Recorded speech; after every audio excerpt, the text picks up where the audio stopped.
The NCAA today announced that they have stripped USC of winning the 2004 National Championship.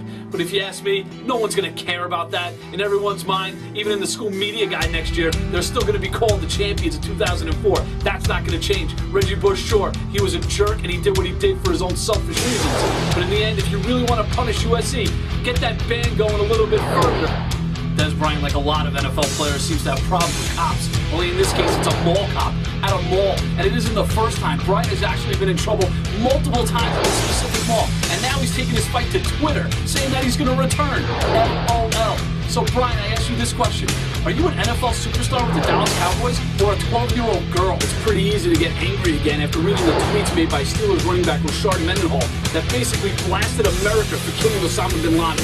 We won't get into all those details, but what I'm going to say is, Mendenhall, you're an idiot, and you deserve to be booed every time you touch the ball, whether home or away next season. Fans, this is your chance to show up what American pride is all about. So LeBron James finally wins an NBA playoff series against the Boston Celtics, and suddenly he thinks he's the king of the... Wait a minute, this can't be true. What is this? I told you to never call me on this phone again. I don't care what it's about. I don't care if security's been breached. I'm the only one. I know I'm the only one.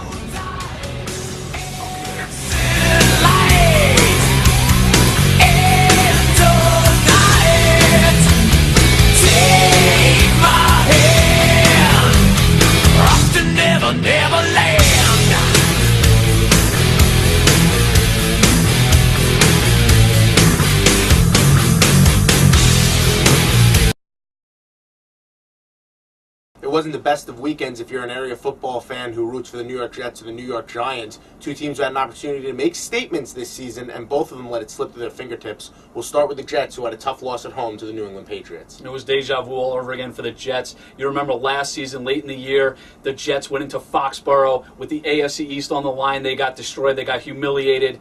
This year, same circumstance, except this time it was at home. This was supposed to be the turning point for the Jets. Claim the AFC East lead. Couldn't do it. You always complain about the Jets where they play the Patriots always at their place late in the season. Turn around this year, the Jets play the Patriots at home, couldn't take advantage. The entire team was just embarrassing in this game. Let's talk a little bit about Mark Sanchez, who's going up against the worst defense in the NFL, including a lot of defensive backs for the Patriots who are inexperienced or very young.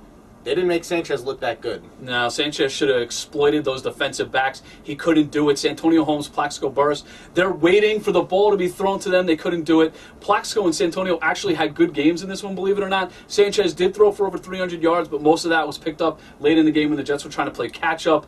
Just a bad game for Sanchez. The biggest mental mistake he made was late in the first half when the Rex Ryan wanted him to call a timeout with the play clock still around 15 or so seconds. He called timeout immediately instead of taking it down to 1 second. Then that gave Tom Brady a minute 20 to drive down the field. They scored a touchdown with 9 seconds left.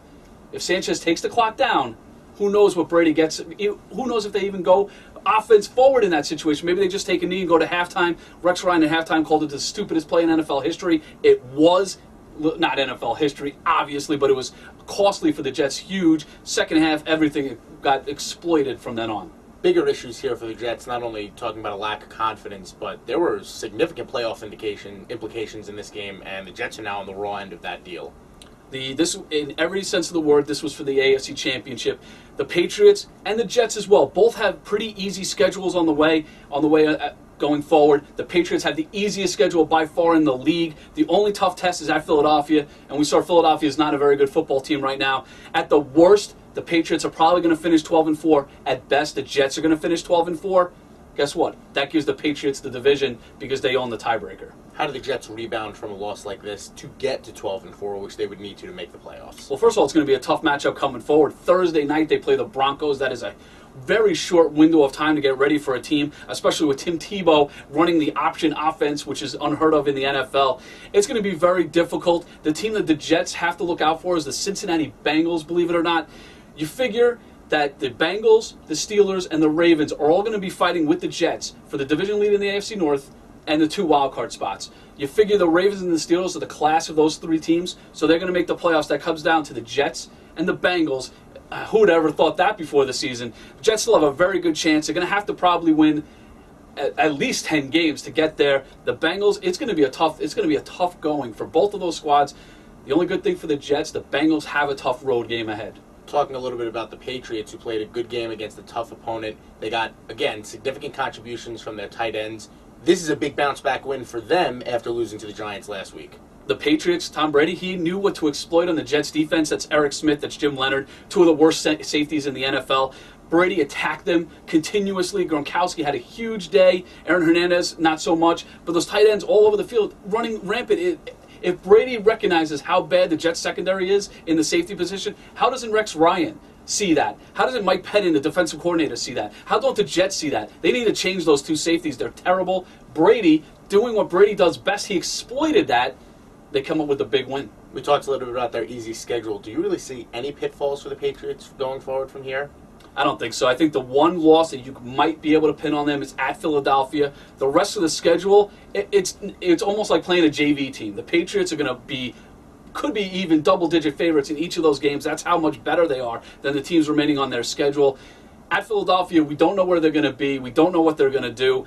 They just lost to the Cardinals, so who knows? But if you're going to give them one loss, they're going to have possibility of only one loss the rest of the season. That's at the Eagles, and they could win that one as well. Another team that had playoff implications in a matchup this past weekend was the New York Giants, who lost a big game to the San Francisco 49ers. Yeah, 49ers, they could be the best team in the NFC. No one would ever thought that just a couple of weeks ago, but they're playing great. The Giants, they were in it to the end. You got to expect, this was a tough game for the Giants. It's a loss, but it's not a bad loss. They were on the road. That's a tough situation to be in at San Francisco. Giants played well. They could have tied the game. They could have won the game. Late, Eli Manning couldn't get it done on this drive. But, the Giants are still on the right track going forward. This is a setback, but it's not a killer for their season. I would agree with that, especially considering the Giants were still without Ahmad Bradshaw. Hakeem Nicks did come back, made a couple of big plays in the game, but you're still without your number one running threat, which is one of the main issues that the Giants had moving forward. Jacobs did not move the ball that well at all. There were many plays where he was caught in the backfield. Coughlin loves to run him to the outside. Jacobs isn't quick enough to run to the outside. He's at his best when he's bruising you right through the defensive line. Wasn't happening yesterday. The Giants had an opportunity. Again, this is a tough one because you're right. They did have an opportunity to win the game towards the end.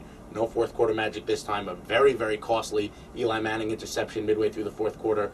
Really big problems all over the field in that sense, but they had an opportunity at the end. They just didn't get it. What are their playoff implications after a loss like this? You got to love it. They're obviously the leaders in the NFC East. The Cowboys defeated the Bills. The Eagles, like we said, lost again. They got a 3-game lead over the Eagles, who they play on Sunday Night Football next week. You got to love the Giants' playoff chances. Obviously, the Cowboys have a very easy schedule coming up. They could make a run at the Giants. It's going to come down to most likely those two teams. Who knows what the Eagles are going to do? Everybody keeps on saying, oh, they're going to bounce back. They're going to come back. They're going to win that division. You can't say that after they just lost to the Cardinals, who are pathetic. The Giants, they got to love where they're at right now. It's going to be them and the Cowboys, I think. Giants keep on going forward. If they win the games they need to go, they'll be fine. They'll be in the playoffs. They do have a couple of divisional matchups moving forward. There were some encouraging signs. Like you said, the Eagles lost yet again. The Redskins lost to the Dolphins. They are not the team that beat the Giants the first week of the season. The Cowboys are moving up, but they have another matchup with the Giants coming up as well. So that's an opportunity for the Giants to pin them down. Basically, the Giants control their own destiny here, I would think. If they can win those games, if they can move forward, take care of the division rivals when they have to, this is a good opportunity for the Giants, who I did think was a playoff team before the year began, can actually make the playoffs and move forward. That's it from us here. Now it's time for the Final Rant. The NBA Players Association today decided to reject the latest offer from the NBA, and now there's talk that they're going to decertify the union and file an antitrust lawsuit against the league. Guess what? I don't even think the players know what that means. They've been pretty stupid in these negotiations so far. They don't recognize a good deal when it's ahead of them. You could talk about the NBA and what they're trying to get, 50-50, whatever. The NBA players don't know what they're doing, and that's the biggest problem. Billy Hunter doesn't know what he's doing, and that's a huge problem. The NBA season's likely going to be lost right now. And it's on the owners, yes, but it's more so on the players for not recognizing that they don't know what's going on here. The season's over. Do you guys even realize that? I don't think so. That's a tragedy. That's a final take, and that's a final rant here on Sports Page Online.